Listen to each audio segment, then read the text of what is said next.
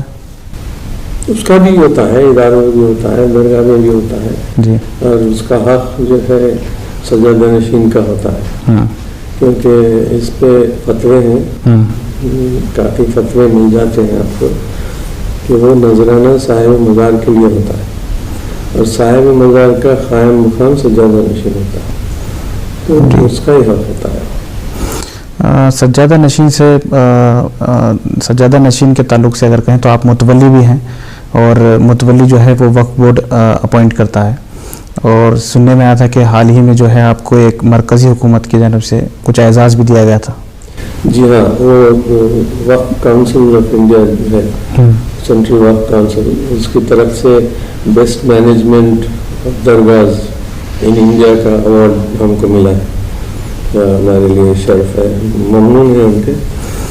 نقوی صاحب نے خود یہ ایوارڈ دیا. بیسٹ مینجمنٹ سے کیا مراد ہے؟ کس طرح کا مینجمنٹ؟ انتظامات صحیح یا حساب کتاب بھی جڑا ہوا ہے اس سے؟ سب ملا کے حساب کتاب ہے، اکاؤنٹنگ ہے، صفائی ہے، زائرین کی دیکھ بھال ہے، درگاہ شریف کے جو پورے مکمل انتظامات اس میں آ جاتے ہیں. اگر اعزاز کی بات کریں، چونکہ اعزاز کا ذکر ہوا ہے تو یہ بھی جاننا ضروری ہے، کیونکہ سجادگان کا جو فہرست ہے آپ کی وہ کافی طویل ہے. آپ 23ویں سجادے ہیں، پچھلے 22 سجادوں کی بھی جو خدمت ہے وہ واقعی غیر معمولی ہے. کتنے ایسے اعزاز ہیں جو قومی سطح پر ملے ہیں، جو بین الاقوامی پر سطح پر ملے ہیں سجادگان کو؟ جو بہت قدیم ہمارے آباء اجداد ہیں، اس وقت کا تو مجھے کوئی علم نہیں، سچ بات تو یہ ہے. اور وہ تو اسلامی مسلمانوں کا دور تھا 47 تک بھی، لیکن بعد میں علمی کام ضرور ہوا ہے. علمی کام وہ لوگ پورے سجادگان نے کیا ہے، اور خدمت لوگوں کی خلق کی خدمت ہوتی تھی. یہ کئی جاگیرات تھے ان کے، تو ان کی جو رعایا ہی بولتے تھے وہ لوگ بھی، اس ان کی دیکھ بھال ہے، ان کو بہت اچھے تعلقات ہوتے ہیں. ایسا نہیں جیسا ہم کس سے کہانیاں سنتے ہیں جاگیرات تھے، ایسا حساب نہ تھا نہیں. کیونکہ یہ ہمارے خاندان کے صوفی سلسلے ہونے کی وجہ سے تعلیم الگ نوعیت کی ہوتی. اگر آزاد ہند کی بات کریں تو جی، آزاد ہند میں یہ تو جاگیرات کا تو پہلے کا قصہ ہے. جی، عادل شاہی دور، قطب شاہی دور کا معاملہ ہے. جی، انہوں تو زیادہ تباہی کرتے ہوئے بادشاہی کرتے تھے. جی جی. اب یہ میرے والد جو بالکل ہی کھل کے تعلیمات میں، قوم کی تعلیمات، مائنورٹیز کی تعلیمات کی طرف زیادہ توجہ 1958 سے. جی جی. تو انہیں کس طرح کا اعزاز دیا گیا؟ اب میرے والد کو پدما شری کا ایوارڈ ملا تھا 2004 میں. جی. اور وہ بھی بی جے پی گورنمنٹ کی طرف سے ملا تھا. ابوالکلام صاحب نے. یہ بھی ایک اپنے آپ میں بڑی بات ہے. بہت بڑی بات ہے، بہت بڑی بات. اور آپ کا اگر کہیں تو ریاست کرناٹک کا جو سب سے بڑا اعزاز ہے وہ بھی آپ کو حاصل ہے. مجھے شرف حاصل ہے اس کا. میں شکر گزار ہوں اللہ کہ میں نہیں سمجھتا کہ میں اس قابل ہوں. بہت کم لوگوں کو راجیہ ایوارڈ ملا ہے. مسلمانوں میں اگر بات کہیں تو ہر سال جو ہے 1 یا 2 لوگوں کو ہی اعزاز دیا جاتا ہے، مسلمانوں میں دیا جاتا ہے. تو یہ اعزاز آپ کو ملا ہے، یہ بھی اپنے آپ میں ایک بڑی بات ہے. اس کے علاوہ بین الاقوامی سطح پر اور دیگر اعزازات بھی جو ہے ایک لمبی فہرست ہوگی آپ کے پاس. جی ہے وہ، مگر یاد نہیں ہے مجھے. بین الاقوامی تو ایوارڈ میں کچھ ملا نہیں ہے. یہ نیشنل میں ایوارڈز گورنمنٹ کے یا پرائیویٹ آرگنائزیشنز کے. کئی بار میں اخباروں میں پڑھا ہوں. ایک بار علی گڑھ مسلم یونیورسٹی میں بھی کوئی اخبار ملا ہے. جی ہاں، وہاں پہ حال میں ملا ہے ایک ایوارڈ، وہاں سے. جی. وقف کے تعلق سے اگر بات کریں تو وقف کی جو زمینات ہوتے ہیں اس کے کئی اقسام ہوتے ہیں. ہم لوگ بات کرتے ہیں دیگر درگاہیں ایسے ہیں جس میں سلسلہ بزرگ کے سلسلے سے بہت سارے سجادگان نہیں آتے ہیں، چاہے وہ مجاور رہتے ہیں، تو ان کا جو کانسیپٹ ہے وہ الگ ہوتا ہے. وقف الاولاد یہ کیا ہوتا ہے، اور آپ کا جو سلسلہ ہے وہ وقف کے کس زمرے میں آتا ہے؟ کہ وقف کے کئی اقسام ہوتے ہیں جو یہ بڑا کنٹروورشل سبجیکٹ ہے آج کل.